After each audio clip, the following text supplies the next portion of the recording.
Hey, Mike here. I just wanted to let you know that you can listen to Dark Poutine early and ad-free on Amazon Music, included with Prime. You're about to listen to a historical episode of Dark Poutine. After episode 149, you will find Scott is no longer with the show. In an effort to maintain continuity and offer listeners as many episodes as possible, we are leaving the episodes in which he co-hosted intact. Thank you.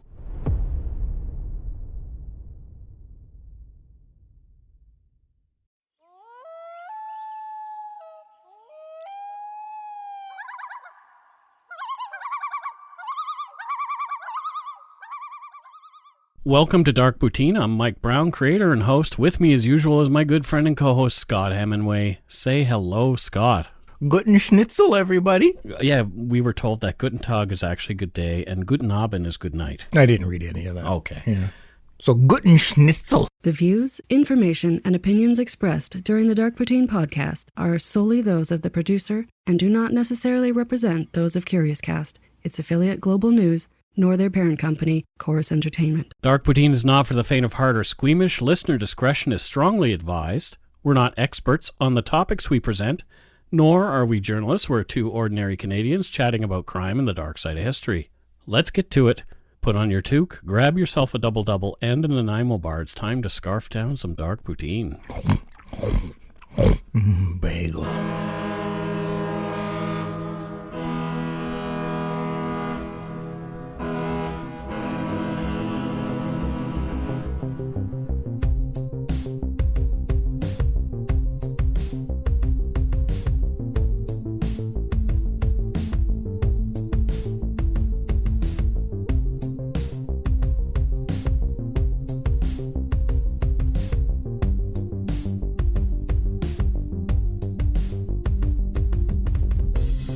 Yeah, you just ate a bagel. I did, yeah. I Yeah. needed that bagel.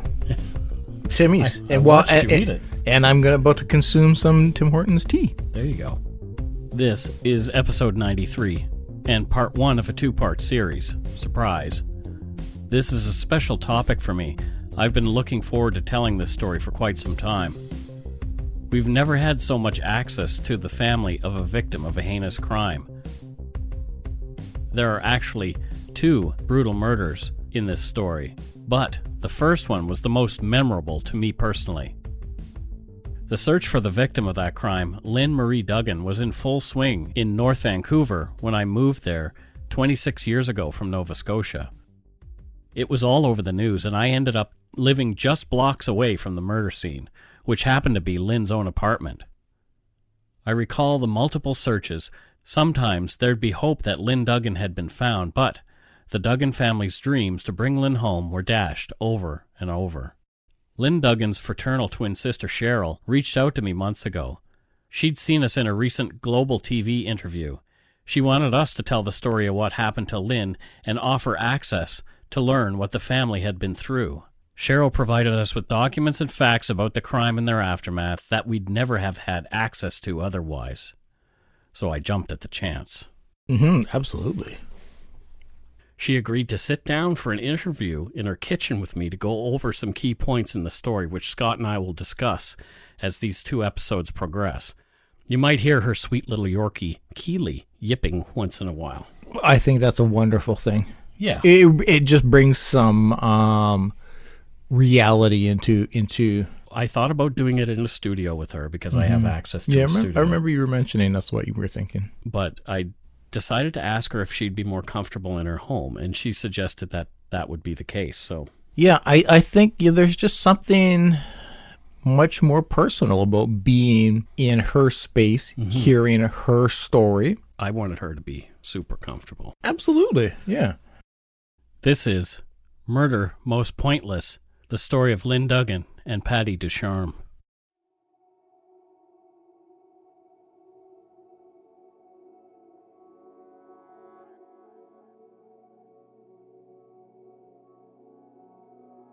The twins, Cheryl and Lynn Duggan, spent the week together. They'd both been feeling under the weather. Lynn was feeling out of sorts. Cheryl was recovering from some minor surgery. They wanted to take care of each other. Cheryl spoke to Lynn at about 10 p.m. on June 16, 1993. Little did she know this was the last time she'd hear her twin sister's voice. The next morning, though, driving with another sister, Cheryl had a premonition that something was really wrong. Here's what she told me about that day. We were supposed to go to a friend's house that night to see her brand new home just across the street on Grand Boulevard.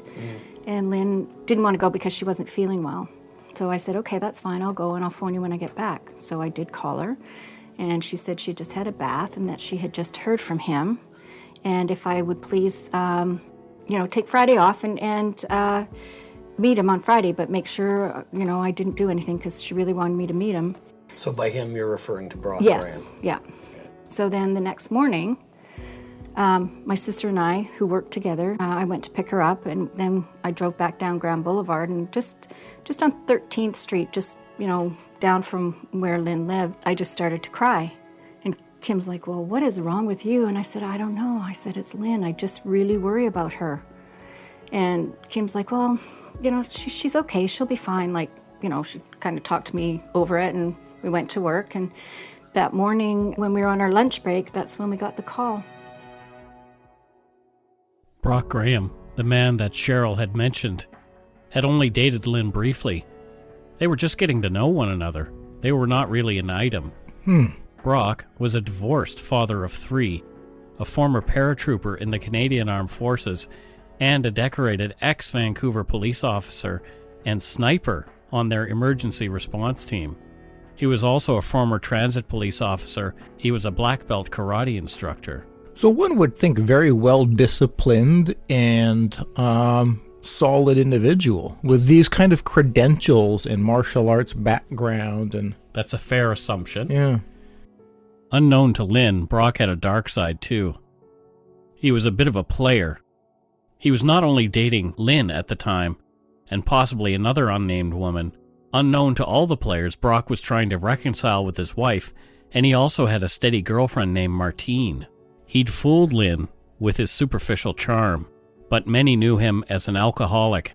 He was a regular steroid user, trying to portray a macho image on the outside, knowing he was a powerless little twerp on the inside. No one dared challenge him on this or they'd feel his wrath. He was able to fool people for a time, but Lynn hadn't gotten to know him that well yet. Okay, now. From Bill Sharp's book, Cop, 43 Years in the Royal Canadian Mounted Police, quote, on February 2nd, 1987, VPD ERT was called to assist the Vancouver RCMP drug section execute a high-risk search warrant at a premise in the Kitsilano neighborhood of Vancouver. During entry, Sergeant Larry Young, who was the team leader, was shot and killed by John Sheffield, the suspected drug dealer. Brock Graham, who followed Young into the room, returned fire and killed Sheffield. Wow. This is the incident that Brock often points to as a turning point in his policing career. This, he claimed, led him further down into the bottle. He left the VPD a couple of years after. It's odd that we talk about a perpetrator so early on in our storytelling. But, in the minds of the Duggans, right from the first night, he was the only suspect. RCMP investigators quickly came to see it that way too, thanks to shaky alibis and odd post-offense behavior. On the morning of June 17th, 1993, it was Julie, one of Lynn and Cheryl's other sisters, who took the call about Lynn not appearing for her shift at the local London Drugs photo department. Lynn was always diligent about calling in if she was sick, and she lived only a few blocks away from the store. Cheryl told us what happened next. Julie then went on her lunch hour to look at her apartment, and the landlord let her in, and she said everything's fine. It's just that her shower curtain and towels were missing out of her bathroom. Mm-hmm. And that's when Julie told me that. I either thought I've watched too many bad movies or we're in really big trouble. Like I knew right away. You know, when you were mentioning how she felt, she had a premonition. Yeah. As soon as she sees these signs. Well, she's told about the signs by Julie. Cheryl is the one who was told about it. But still, just hearing those basic shower curtains missing for her, Yeah. she has good intuition, Yeah. good instincts. According to the eldest sister, Kim, in a Vancouver Province News article, she said it didn't take long to know that there was an actual problem. Oh. The Duggans were a close family, and it was unusual for anyone to be out of the loop as far as their whereabouts, especially if something was up. Yeah. And like I say, they had both been under the weather, so people usually stuck close then. The family comprised of the father, Merv Duggan, Marlene, the family matriarch, Kim, Brad, the twins, Cheryl and Lynn, and the youngest sister, Julie, all lived within walking distance of each other in North Vancouver. And North Van is just that beautiful city that you see across from Vancouver when you're looking away. Yeah. Gorgeous area. There was a family dinner that night at a local restaurant, and when Lynn didn't show up for dinner, her mother voiced concern, saying she didn't have a good feeling. Cheryl knew she couldn't just sit there. She had to act. Cheryl went herself to Lynn's bachelor apartment, number 705 at 1415 St. George's Avenue. I couldn't sit there knowing what was going on, so I think I made up an excuse that I wasn't feeling well, so I needed to leave early. So that's when I went back to her apartment, and the landlord let me in, and I was looking around, and I thought, well, everything's fine. The only thing weird is all her curtains were closed and all the fans. She had a studio suite, so I think she had 2 fans, and they were blowing on like high, but she never closed her curtains. But I just thought, well, because it had been so hot, she didn't want the sun in the apartment. But her clothes for work were all laid out on her ironing board, and I looked in the fridge. Her lunch was there. It just didn't make sense. And then her cigarette pack was still on her coffee table, but then Smokers would never go anywhere without their yeah, smokes. exactly, right? Yeah. And that's what I thought. And I thought but then when I turned around, her purse and her wallet were out on her other table. And I thought, okay, this is really weird. Like, what is she doing? And did someone else join you there? Then, so I made a phone call actually to Brock, because I went through her phone book and I found his number, because she writes down everyone's numbers. And I left a message and I said, Lynn, if you're with Brock, you better call me right away, because you are in big trouble putting us all through this worry. And, then I hung up. Then Julie and my sister-in-law Cindy and my nephew Justin showed up.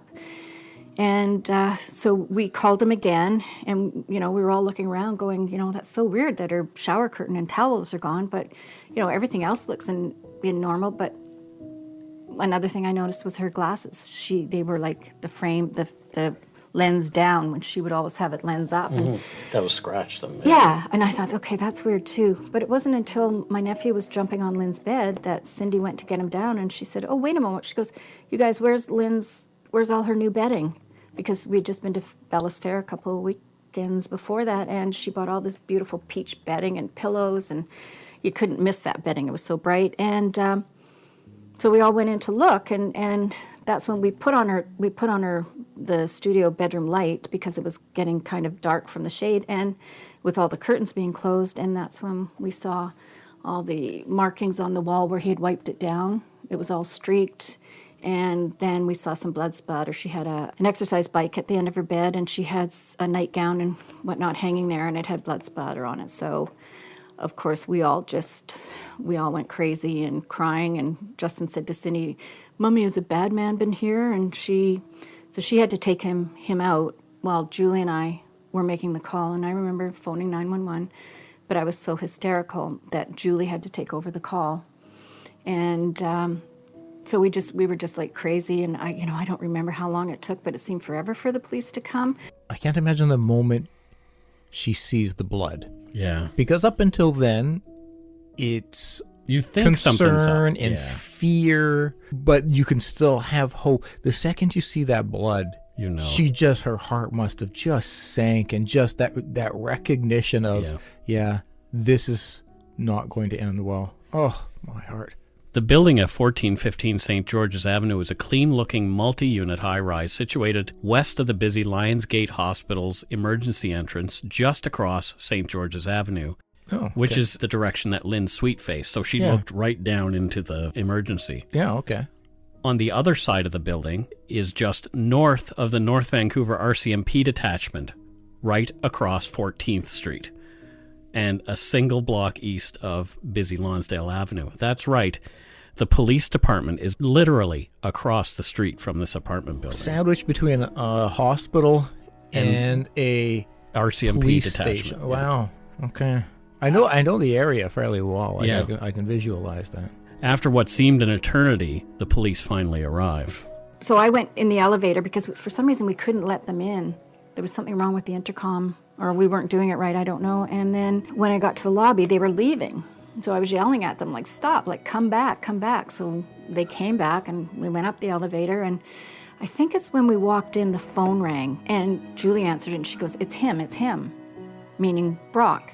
So the police officer spoke to him and I think he asked her, do you know Lynn Duggan? How do you know her? And have you seen her? And he said, she's just a friend and I haven't seen her in forever. And no, I don't know where she is. And, it was a very short call. And then that's when there was two of them, and one of them wanted to go look in the area where her bed was because it was an L-shaped studio. And so I sat on the couch and Julie stood up beside me, but I couldn't see into the bedroom because the wall, and where Julie stood, she could see everything. And all of a sudden, Julie did like this blood-curdling scream and put her hands up to her mouth and was, shaking and crying. And right then, I think I went into shock. I just was like, okay, this is really bad. Something has happened. And all of a sudden, the officers are like, okay, get your purses. Don't touch anything.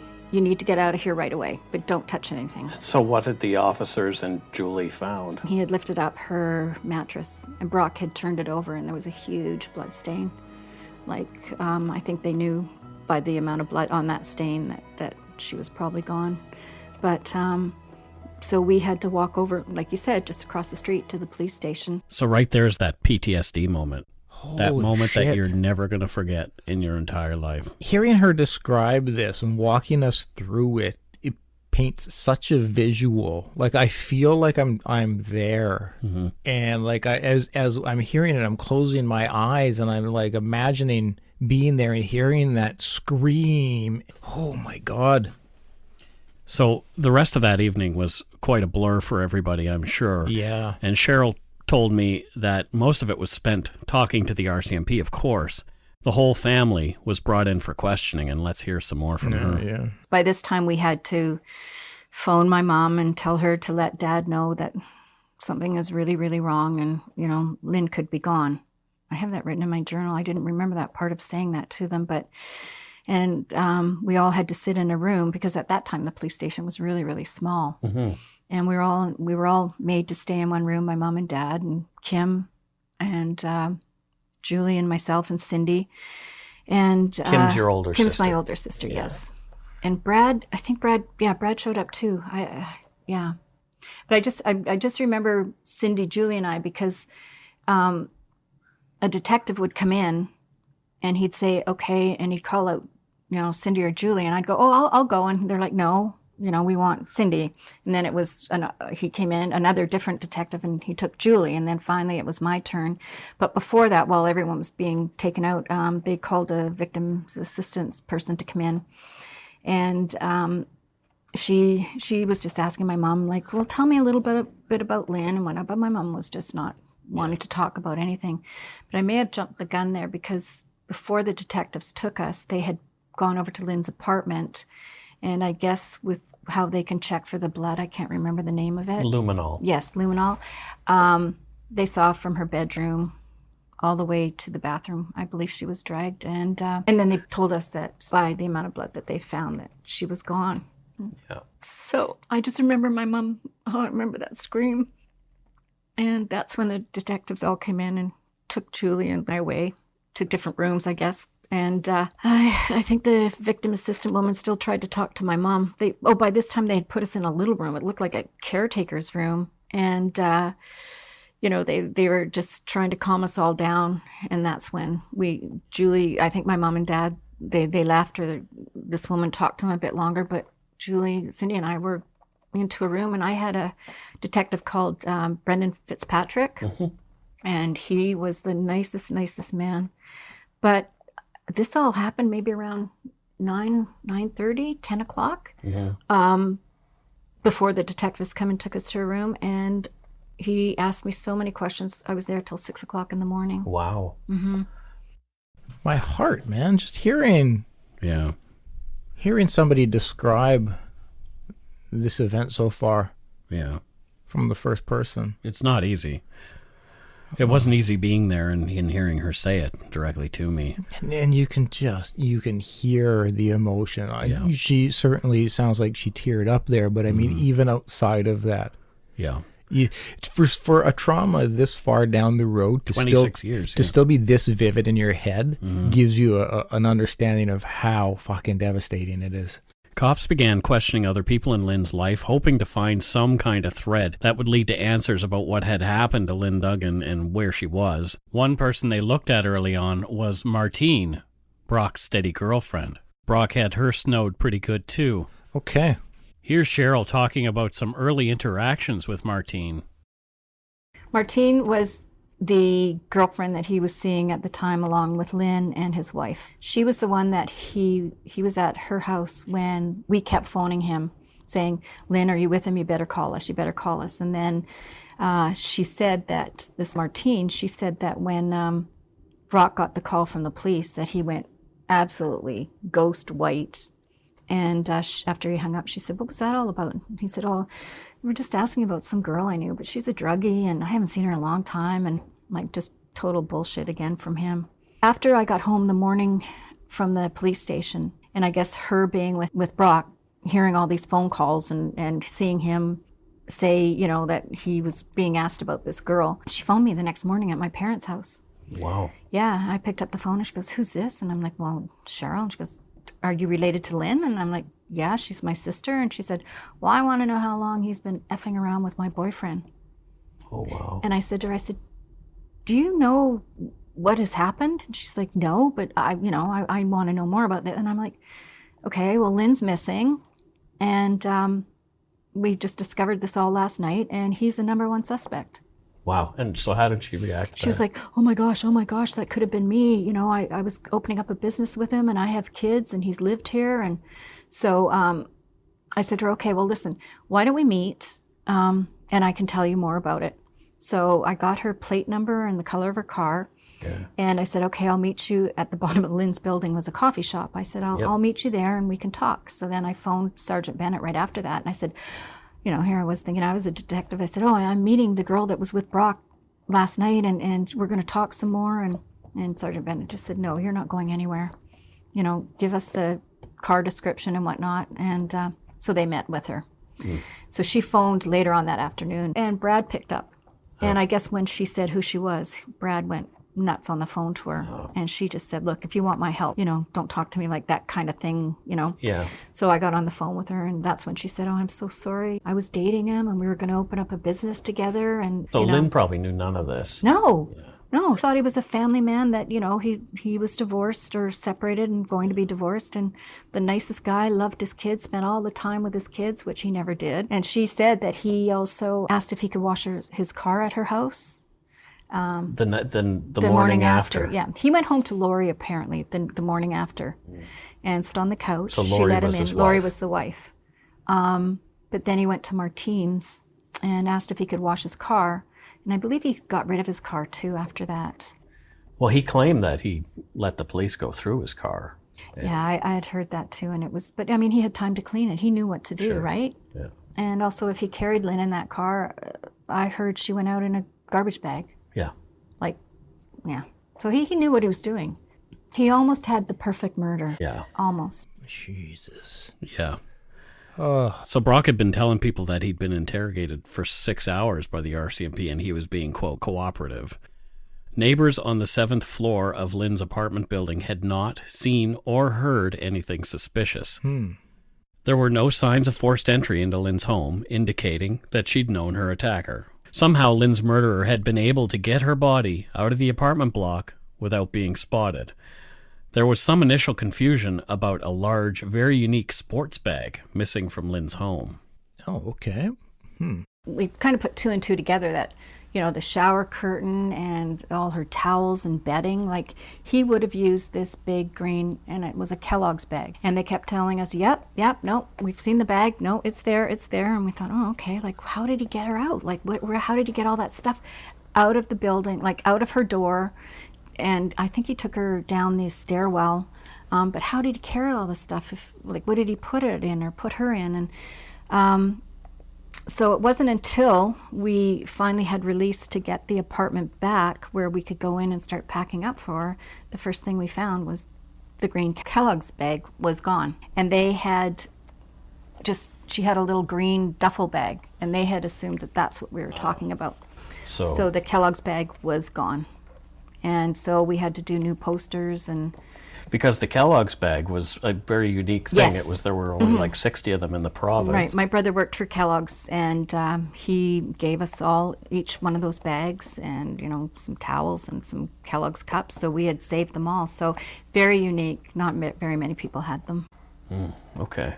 But it was big enough that you could put a body in or all her bedding or whatever.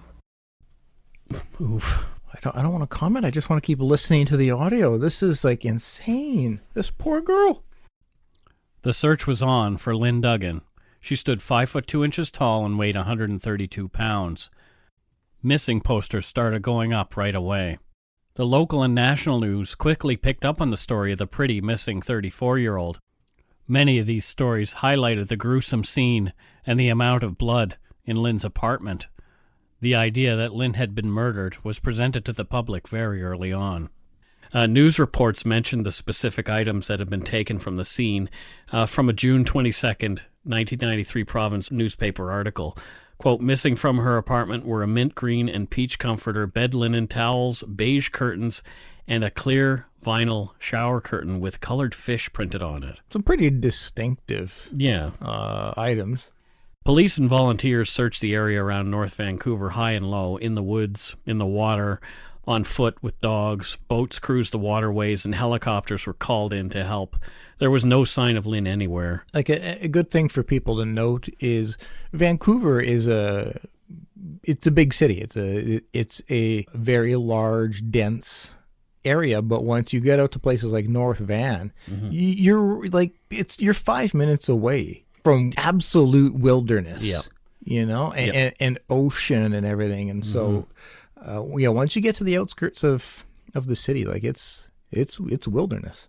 Without any luck in the searches, and as the evidence led investigators to believe that Lynn had not survived the attack, on July 2nd, 1993, Lynn's family and close friends held a celebration of life for Lynn Marie Duggan.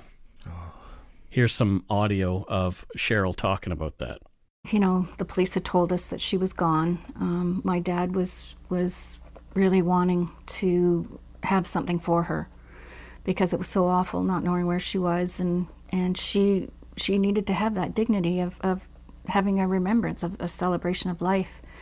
I remember getting up that morning and everybody was so upset in the house. We had some relatives out, and I remember going outside. I took a coffee and I sat outside in the backyard of my parents' place, and I wrote what I was going to say at the church, and I think I had to take a Xanax too before I went but I was still in shock. Yeah. I was still I was able to get up and speak, and a lot of people that I spoke to afterwards saying, you weren't you, like you were just too, like I was saying, oh, thank you for coming, and just.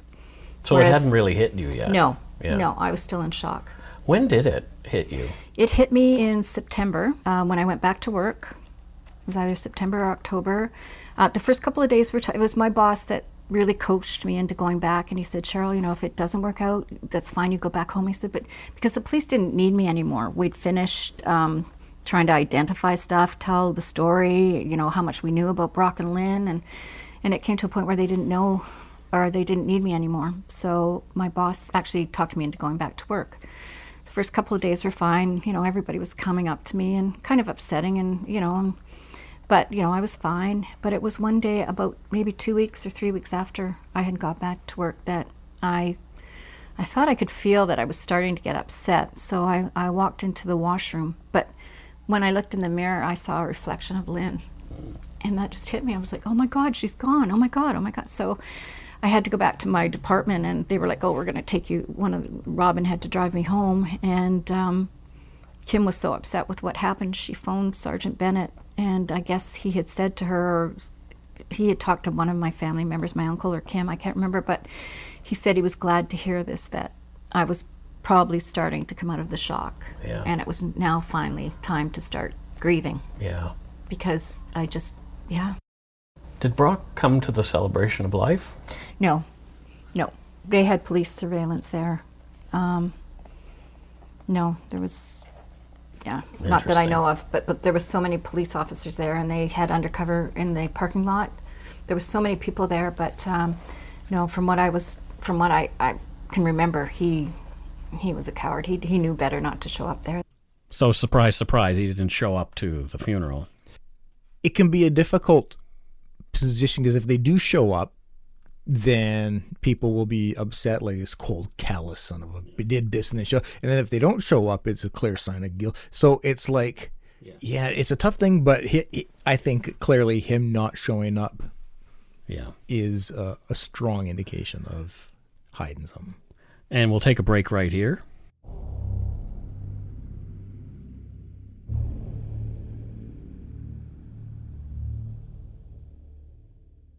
And we're back.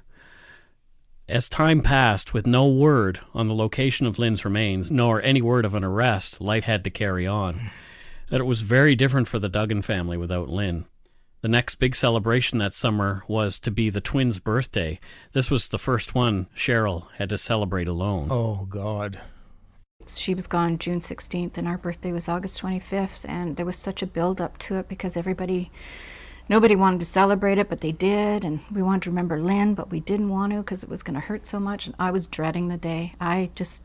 Because the last birthday, the year before, we were both single, and we were in my apartment with my niece Allison, and we just got talking, and, she had brought a little goodies over as a mock birthday cake, and we just said, you know what, that's okay, because, we might not be doing anything tonight for our birthday, but, at least we know we'll always have each other. And I never forgot that. And then the next birthday. Yeah. So, but my mom tried to make it as normal, chicken wings and just all the normal stuff. And she made a carrot cake. And some of my good friends came over. Some other friends of Lynn's and her best friend came over. And, we got through the night. But at one point, my brother got very upset. And the leftover birthday cake ended up being thrown all over my other sister's car when he was leaving because he was so angry. Yeah, but I wrote to her in my journal that night and just said, this is one of the hardest nights that I'd had, and it'll never be the same. Yeah. Birthdays will never be the same. Right. Yeah. It's not something I ever really think about when it comes to murder cases, is when it comes to twins, the surviving twin. That's right. Yeah. Oh. We talked about a surviving twin in the Taylor Van Diest case. We didn't have access to her. But yeah. Oh, what's supposed to be a wonderful day. So a $25,000 reward was offered for any information leading to the arrest of Lynn's killer. Someone had to have information about Brock's whereabouts and movements on the 16th and the 17th that would paint a better picture, and maybe even lead to his arrest. But nobody came forward. Here's a clip of Cheryl giving some insight into the relationship between Brock Graham and Lynn. She only dated him 3 times, and so many people think that he was her boyfriend. He wasn't. She was dating him 3 times. Yep. We walked the seawall one day, and she talked about him, and she said, he's a really nice guy. It's just really weird because he drinks a lot, but the next day he would feel fine. And I was like, Lynn, that's kind of a red flag for, alcoholic. Oh, no. He's such a sports fanatic, and he teaches scuba diving, and he's such a family man, and he loves his kids. And I was like, okay, well, just be careful because, he almost sounds too good to be true. And she just giggled, the usual, laughed it off. But I knew right away that it was him. My mom called him the Molly Maid cleaner because of the way he cleaned her apartment. Only a cop would know what to do. And leaving the fans on. And taking all the evidence out. The windows were open, but the curtains were closed. Curtains were all closed, and she never closed the curtains. And just, remaking the bed, like, who thinks of that? Who would go through her stuff to find, just to make everything look... So the bed was remade, it wasn't just... it was remade. No, it was remade with all her old bedding. Interesting. Yeah, and that's why Justin was jumping on it. See, that's a new piece of information. Oh, yeah, no. He cleaned up there. He knew exactly what he was doing. In an odd move, in late July 1993, police publicly named Brock Graham as the #1 suspect in Lynn Duggan's murder and disappearance. Okay. It was impossible to contain with a decorated police officer possibly being involved. So everybody was chatting about it anyway. So they thought, let's just get it out there. Just get it out there. Yep. Okay. That and the fact that he looked like the only one who was good for it. And here's some more information from Cheryl. Word got out fast. It's such a small community. And then he was known in the VPD. He told Lynn that he worked for the BC Transit also, but he decided to quit that because first of all, he was a VPD, but he decided to quit that because he wanted to spend time with his kids, and And then she said that he told her also, I have this in my journal, that he was an ICBC investigator and a real family man and whatnot. And then from what we heard after getting his name out, he was none of those things. And from him being let go from the police department and from the incident he had as being the emergency response team incident, killing a drug dealer or something, everybody knew about him and that he was kind of off the rails, and it had to be him. So there you have it. I'm speechless. In August, Lynn Duggan's bachelor suite was released to the family. Police had gotten all the evidence they were going to get from it. So the Duggan family was allowed back in to clean up. Cheryl and the rest of the family started cleaning it out, but something strange started happening. Someone would phone and hang up, and I'd report it to the police, and it's in my journal too that he was calling. I guess he wanted to know the time frame of if her phone was gone or if the apartment shut down now, but they did, I believe, track it to the pub that he hung out in Surrey from the phone from a phone booth or something. So he was Wow. he was calling. I thought, are you trying to scare me, or are you just looking after your own needs? Because I hated him, and he didn't scare me. I was... So he would never say anything. They were just hang-up calls. Hang up, yep. But the police did, as you say, trace it to the pub that he hung out in. Yeah. Like, what the hell's going through his head? Well, it's that whole idea, you're guilty of something, and you can't stay away from it. But you're obsessed with it. Am I going to get caught? Am I not going to get caught? Even though he's doing all these things, there's no quote-unquote evidence that points directly to him as the perpetrator of this crime. There is nothing. I get that. Other than people's speculation and the fact that he had been dating her, and that's it. And I get how often murderers will inject themselves into it to keep but it's just like, why call and hang up? What was he what benefit to him was there out of that? And she asked that same question. Yeah, like, is he trying to intimidate, or is he just trying to see if the phone number is still valid? But like, what would... Wow. Yeah. Wow. Cheryl also shared another painful memory involving her dad in Lynn's apartment with the rest of the family. Here's some audio of her talking about that. When we were closing down the apartment, like we were saying, there was one night my dad, he had come in and with us, with Brad and Kim and I and Julie, I believe, and he had a crucifix of his grandfather's, and inside of it there was holy water. So Lynn had a wicker hope chest beside her bed, and he set up like a mock altar.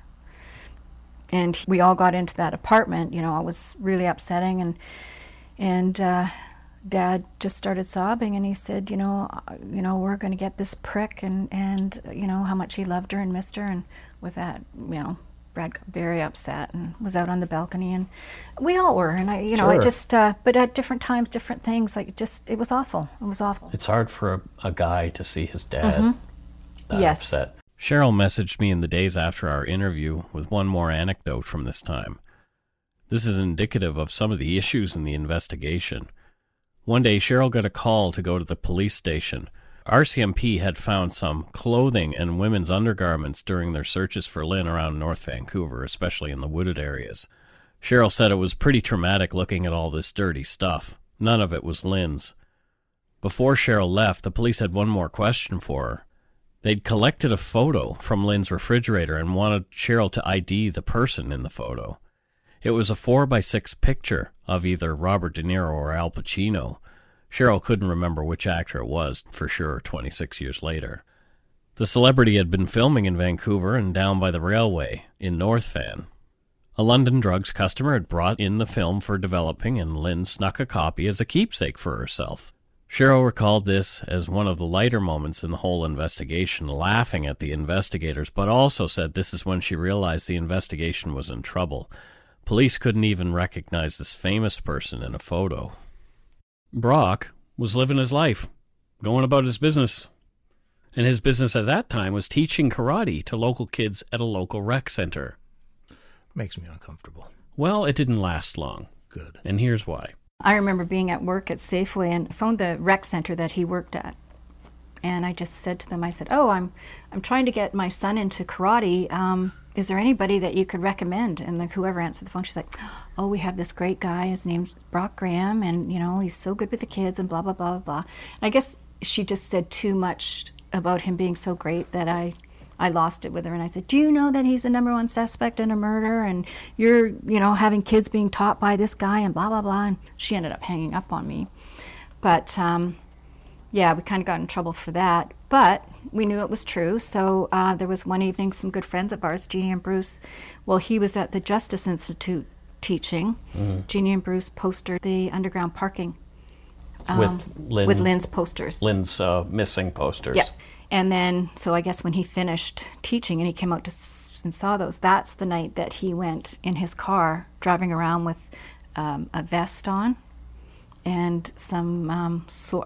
I was told a sword, but he had some kind of weapons in the back seat and was driving around Surrey, around his neighborhood and whatnot. Brock was arrested on February 16th, 1994, in Surrey at 152 and 80th after he was seen driving with his lights off. RCMP found a .22 handgun, a bulletproof vest, and martial arts weapons in the car. He was charged with possession of a restricted weapon. He later claimed in a Province newspaper article from March 13, 1994, that he was being harassed by North Vancouver RCMP and that Surrey RCMP had been neglectful as he claimed he and his family were receiving death threats. He also claimed he'd been following two men who had been following him and stalking him and sitting outside his house. Just like Raskolnikov in Crime and Punishment, who'd murdered his landlady and seemed to have gotten away with it until his conscience came calling. Brock's guilt was leaking out. Yeah, clearly. He was losing it. Well, we were told, too, that he had become very confined to his home, very paranoid. And if anybody drove by there, he was always, like, out the window looking. So he was paranoid with all that, like the postering. And we also he went to Hawaii. And near the end of August, I think it was in the summer anyways, he went to get his thoughts together to think things through because, you know, he had been harassed and, you know, pointed as a suspect in a murder. He needed to clear his thoughts and whatever.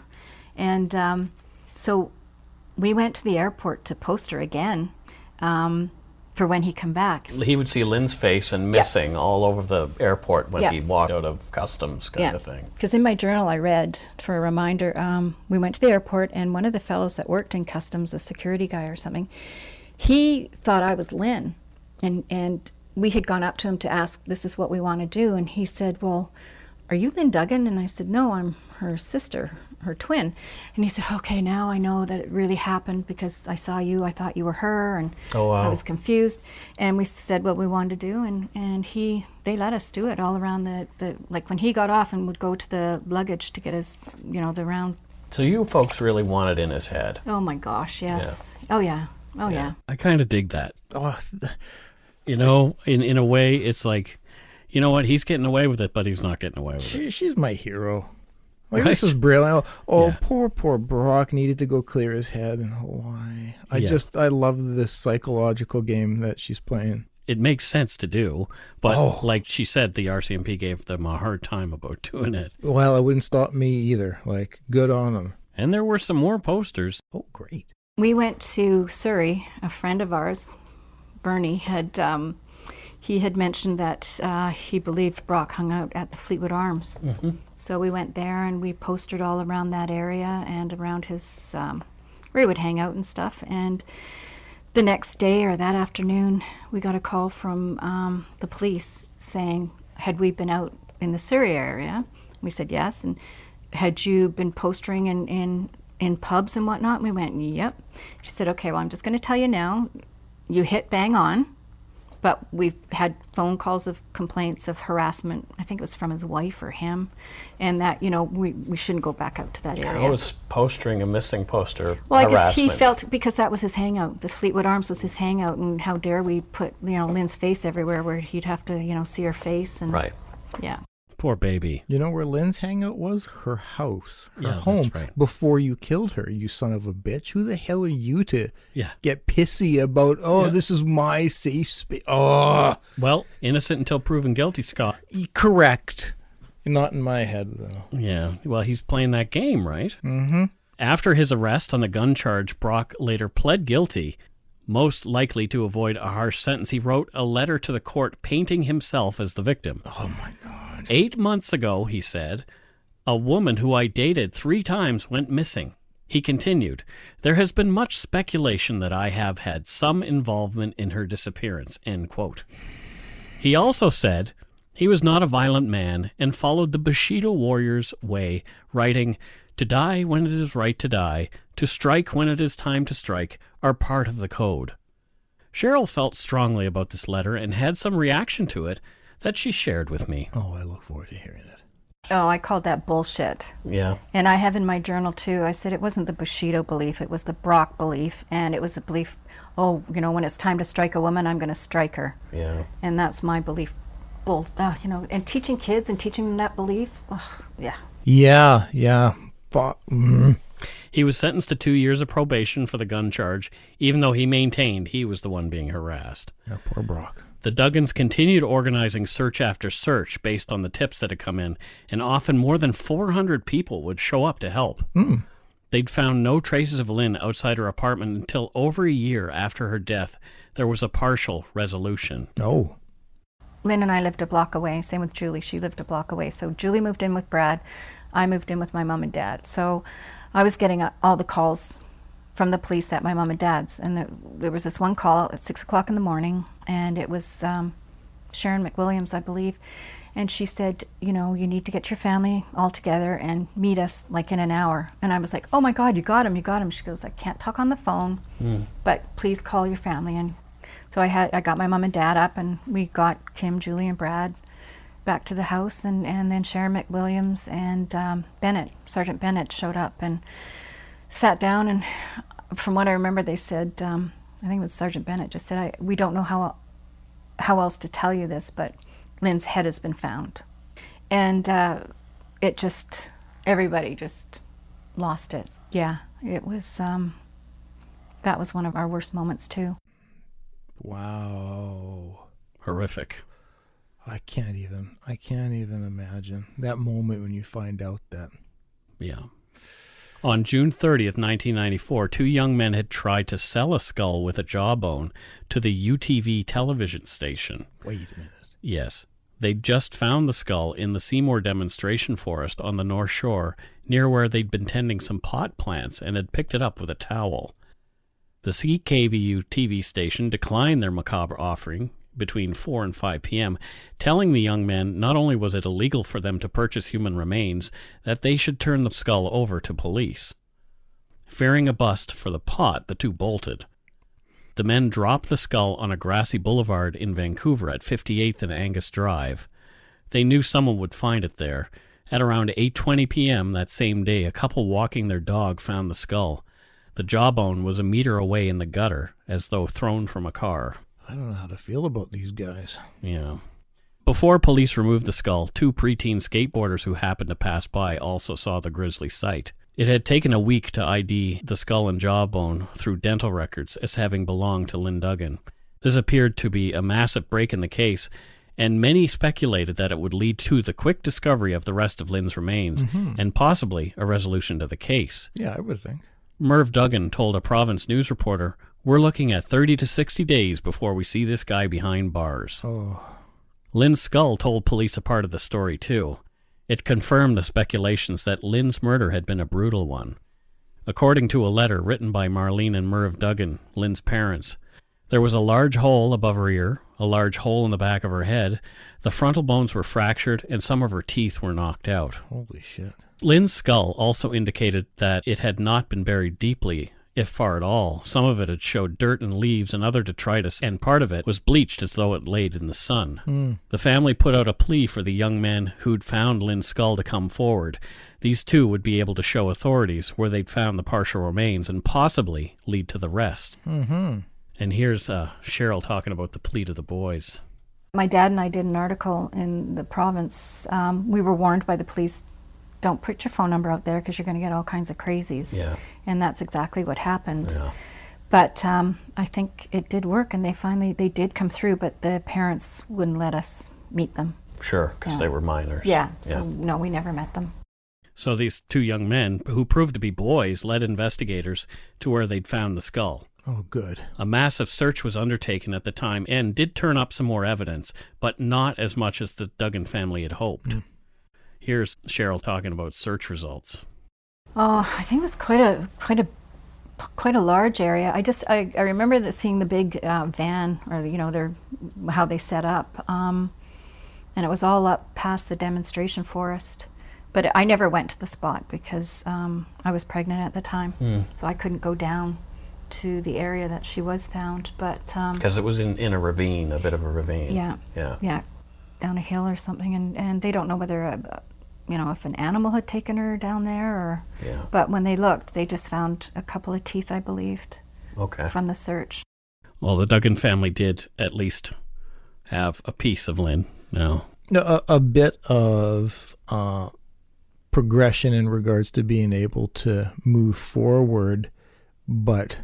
Yeah, we won't use the word closure because everybody knows that that's not a real thing. No, all you can do is try to move forward, but it took a while before Lynn's skull was released to them, and here's the story of how that happened. We never did get to see it. We were just told about the fractures and the holes in her cheek and her face, her teeth missing, and the big gaping hole in the back of her skull. So at some point, though, your family was given her skull. Well, that was all due to my mother. She kept phoning, I believe it was Sergeant Babcock at the time, and wanting to get her back. And they said, no, we need her we need it for evidence and whatnot. But then finally, we reached out to the coroner, Larry Campbell, and he was very, very kind. And he found a way. He said that they could plaster, make a mold of her, and definitely that he would release her. So they did. She was sent up to the Bowl Chapel here in North Vancouver. Yes. 1997. Yes. Yeah. And then, so I went up there. I had to sign some release forms, and all I saw was a box with a cover over it. And so he then took me in to look for coffins. And I just said to him, I said, it's just her skull. Like, we don't need a coffin. Like, I got really upset. So then he took me over to baby urns, and I was just like, you know what? No, none of this is Lynn, and I need to get out of here. So my other two sisters decided that they wanted to go, but they wanted to go see her. So they went up there, and now she had she was in a box with a red velvet draping over her, and they had requested to actually look at her skull. Yeah. But it was advised not to. Right. Because of what they would see, that it would have been too upsetting. So they didn't do it. No. Yeah. No. Even though they were there and it was right there in front of them, they just decided that it's probably better if we don't see that. Yes. All and right. then she was released, and my other sister and I, we went up and picked her up, and it was a very long and slow drive home because we didn't want to disrupt her ashes. And so she'd been cremated. She was cremated, yes. Okay. And now she's on the on my fireplace. Wow. Yeah. And it was like we had part of her back. I mean, it was almost like we won the lottery getting her skull, and my mom was so happy too, knowing that she, wouldn't be sitting getting dusty because nothing was happening with the case. It's a real morbid thing to have to consider, but at least, You had a piece of your sister. Yeah. And that's what I mean. That was, because thinking of her out in that bush and cold nights and alone. all the alone just would kill me.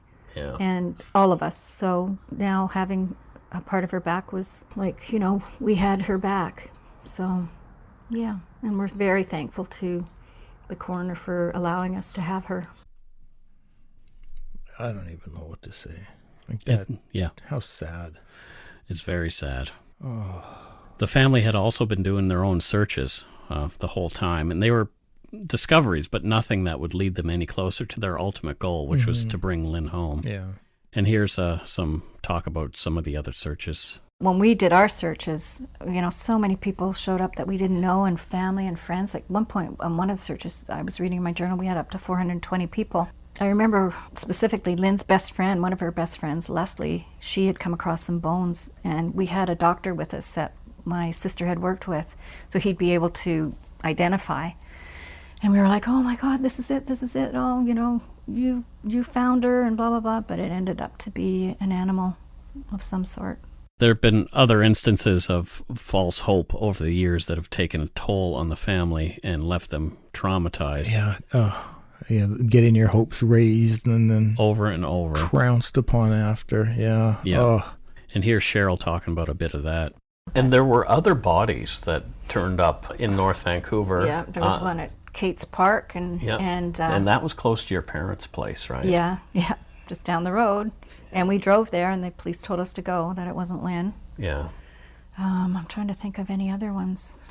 There was another woman in Chilliwack turned out. Oh, in the dishwasher? In a dishwasher. Oh, yes. We were told about that, but thank God. I mean, I feel bad for that woman, but yeah, she was in a dishwasher. Her body was stuffed in a dishwasher. So it was something like he probably would have done too. It's been this crazy roller coaster ride for you folks. Like, it was the most awful feeling knowing that she was up there somewhere, and it really bothers me now when I hear helicopters, because I remember there were helicopters flying above our home doing the infrared. Scuba divers, before they were found, they were doing searches down in the water down by the quay. But every night I would hear a train, every night. And now to hear trains really freaks me out too. Because you associate it. I associate with, oh my God, Lynn's out there all along, and there's trains going. And just this would be about midnight, the same train every night. And it just, But to get the calls like, oh, they found a body. Just recently they found somebody up Seymour. Oh, wow. Mm-hmm. And so did you... I didn't hear a friend of my sister's phoned her, and then she phoned me, did you hear they found... But obviously it wasn't Lynn, but yeah. So there's still the hope in her voice, even after all these years. I don't know how you ever... I don't think it's possible to completely move forward. No. You can just hear how because you're held there by this one event. Yeah, the slight of hearing helicopters makes you remember. You can't escape these kind of things that will constantly trigger those feelings. And the fact that there's a hole in your life where a person used to be. Yeah, and constant remind. Oh, wow. So perhaps feeling the heat from well-publicized large searches, combined with the Duggans family's efforts to keep the case front and center, and especially the discovery of Lynn's skull, Brock Graham pulled up stakes and moved to Vancouver Island in 1995. Cheryl had some revelations about that time. Well, actually, I had heard that it was sort of an idea that the police, the RCMP, had set up, that he'd be working at a car rental place, and there would be somebody there trying to befriend him, and hopefully they could get... So doing the Mr. Big thing. Yeah. Or undercover operator. That's exactly it, yeah. Interesting. Well, so he ended up in Campbell River. Yes. And he was living with his sister there for a time. Yeah. She introduced him to Patti Ducharme. Okay. Did you know that he'd moved in with Patti Ducharme? Did you? I think we had heard he had a girlfriend, but not that he was living with her or anything. Okay. Despite being warned by friends, Patti Ducharme moved Brock Graham into her home, with the 3 of her children still residing there. Brock had convinced her that the rumors were false and that the police were trying to frame him for Lynn Duggan's murder. Before Lynn Duggan's case could be resolved, there would be yet another murder. Yes, Patti Ducharme would lose her life too. Oh my God. And so this is where we will conclude No! this week's show. No!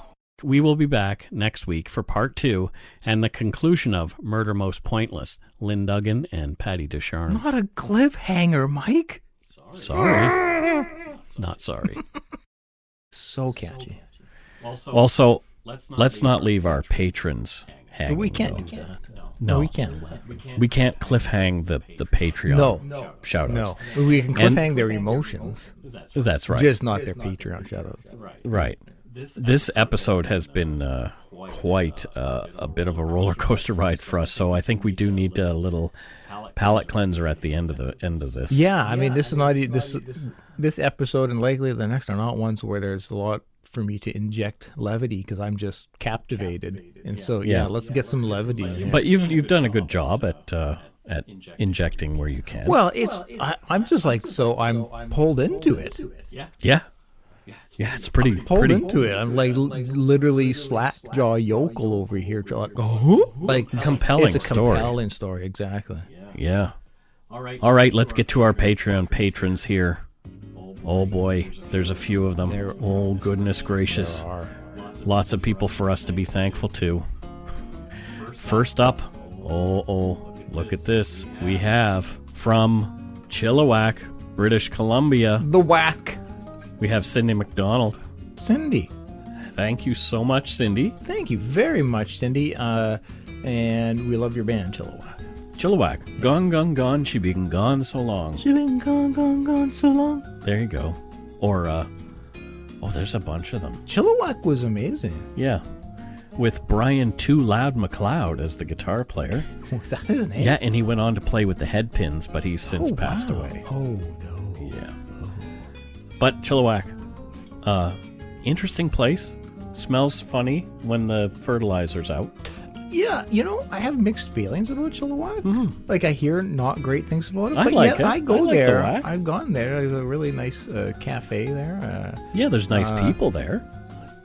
Obviously, if people from Chilliwack are becoming patrons. I have good memories. Like, every time I've gone there, it's been a good event. They used to have, the Chilliwack Airport used to have the best pies. Yes, didn't we go there one time? Was it you and I? I don't know. We may have. Yeah, I think we did when we were going to Hope or something that. But it's gone now. Yeah. It's gone now, tragically. But it was known as one of the best pie places. Very sad. Very tragic. Oh, wow. Kylie Ryan has upped her pledge. Whoa. Our Jade City person. Oh, Jade City. What? Whoa, to... PM. Holy smokes. Yeah. She's a PM now. We bow to her and her thank her you leadership. So much. Thank you, Kylie. Katie Haggerty from Crystal Beach, Ontario. Oh, that sounds like a lovely beach. Crystal Beach? Yeah. I'm still blown away that Kylie has decided to up her pledge for us. That's kind of cool. It's pretty incredible. And she had just started being a Patreon. That's really awesome. But so are you, Katie. It's Kylie. No, above. Above. Oh, Katie. Yeah. See, I went back one. You did. And I confused everybody. We don't want to overlook Katie. No. And her contribution. For sure. From Crystal Beach, Ontario. And we're going to get into Davina Shah. Yep. And is she related to the Shah of Iran or? Yes. Oh. Yes. Oh, interesting. She's the Shah's mom. He was very old. Mama Shah. This would make her in her hundreds. Yeah, well, what? People in their hundreds can't enjoy true crime podcasts? I guess not. Yeah. She's the Mama Shah. Yeah. Well, I thought people in their hundreds lose their hearing. Maybe that's a good thing in this case. Well, that's... for our show. I haven't told you I do a sign version of the show. Oh. Yeah. Yeah. That's great. So that's probably how she watches. There you go. Yeah. I am pretty great, yeah. Caro Burnden from Sussex in Great Britain. Oh, God, I want to go to England. So do I. Yeah. And it's looking like maybe CrimeCon UK might be a thing in 2020. Oh, maybe. Jesus. Please let that be a thing. Yeah, depending on how well we're doing here. Yeah, we'll see. I'll pip tally-ho my way out there. Exactly. Molly Duthie is from Vancouver, BC. No, is it Duthie or Duthie? Because I've heard variations. Well, Molly. it used to be called Duthie Books. Yeah. Remember Duthie Books? Yeah, I do. I love Duthie Books. And it's spelled the same way. But I've heard it pronounced Duthie as well. So, well, if it's Duthie, that's good. Yeah. And if it's Duthie, that's good too. They're both great. Yeah. I'm down, Molly. I'm down with whatever. Now that you know what's at the old Duthie Books, it's like the London Drugs now. Remember that? Where was it? Corner of Georgia and Granville. Yeah, it's been a London Drugs for a long time. It hasn't been Duthie's. I used to love to go downstairs at the Duthie Books because that's where all the magazines were. They had the magazines, but also the true crime was downstairs. Yeah. So no, I used to go there every time I went downtown because they had a vast magazine selection. I could go look for my car audio. So maybe Molly is the heir to the Duthie fortune. It's possible. Or the Duthie fortune. It's possible. Could be. If so, cool. Very cool. Carrie's Callan from somewhere in the UK, I would think. Parts Unknown, UK. Parts Unknown? That's the actual name. So, from the actual Middle Ages in the UK. She's a time traveler. No, that's just the name of the city is Parts Unknown. Oh, okay. That's what they... Are there dashes between, like, Parts dash Unknown? Yes. Oh, because that's how they usually do it. Yeah. With the multi. It's weird. That's how they do it. I don't know. Yeah, so it's Parts Unknown in the UK. Oh, wow. Yeah. Yeah, but it's a lovely place, and it's very well known. Okay. So, who'd have thunk it? And you know what she does? What? Jobs unknown. That's an easy way out of this. You're welcome. Next up, we have Ryan Randhawa from Abbotsford, British Columbia. Oh, we got a couple fairly close people here. Right on, Ryan. Yeah, I love it. Thank you. Abby. That was like a hop, skip, and a jump away. Exactly. And I think I might meet next week because you're not able to go to the show or to the meetup in Victoria. Taya Couture. Oh, any relation to Randy? I don't know if she is or not. You need to bring it up, Mike. She's from Victoria, so I can ask her. You need to bring it up. She may give me cauliflower ears like Randy has. You don't give them. You earn them. Right. Mike. From years of wrestling. Well, it doesn't take years actually to get cauliflower ears. You can earn one with one well-placed smack. Well, but it will go away. To have permanent cauliflower ears. Yeah, fair enough. That's from a long time. It's wrestling. Grapplings. And last, we have Shauna Schutboer. Like, that was just so adorable. And we don't know where she's from, but Shauna Schutboer. Thailand. I see her picture. She doesn't look like somebody who would be from Thailand. Oh, so people can't move to destinations? Well, you can move there. You can be an immigrant to Thailand. She's a Thailand immigrant. Okay. Yeah. And what does she do in Thailand? And it's not climb trees and change the beacons, because we already have a beacon here. Yeah, and who updated her Facebook status to as beaconeer. Yeah, it's incredible for her job. It's incredible. Yeah. No, she's a bagel / strudel maker. Wow. I didn't know they did such a thing in Thailand. Yeah, no, it's the bagel hub of... Oh, thus the sort of Germanic-looking last name. Exactly, Mike. Look at you. Yeah. She's bringing her culture to the Thai people. She really is, and it's very appreciated, and Thailand is now the #1 spot for strudels. People don't get this, but it's true. That is fantastic. It really is. Yeah. So thank you. Thank you. Thank you, Sean. Thank you so much to our patrons, past and present. And future, for their support. Well, I don't know if we keep going the way we are, we may not have a future. Whoa! I'm kidding. Whoa! No, that was deep. We have a good future. We have a great future, right? If you want to help support the show, you can do so at patreon.com/darkpoutine or For one-time support, you can send us some donut money via PayPal at our email address, darkpoutine@gmail.com. So we did actually get some Iraqi transfers, though. And speaking of those, from David Boyd, he said, some donut cash for yous. Oh, thanks, David. Muchos gracias. From Tracy Dawn DuPont. Whoa. Of the DuPont family? The DuPont family. She said, hands down, my favorite podcast. Keep up the fabulous work. Whoa. Wow, hands down. Thank you. Even hands down. Or up. Collateral Damage was awesome. I had to throw you an extra few bucks.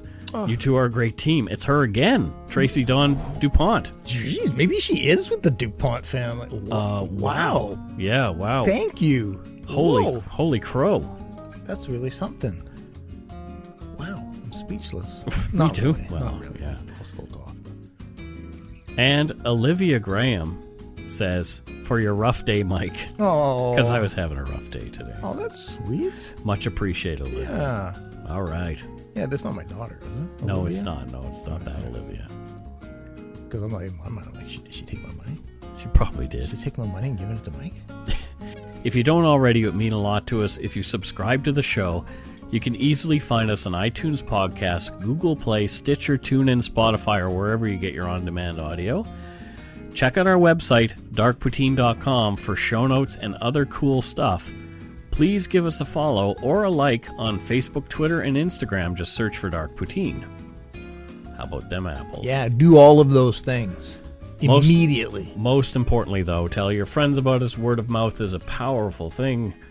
Until next week, and part 2, don't forget to be a good egg and not a bad apple. Bye-bye, everybody. Bye-bye.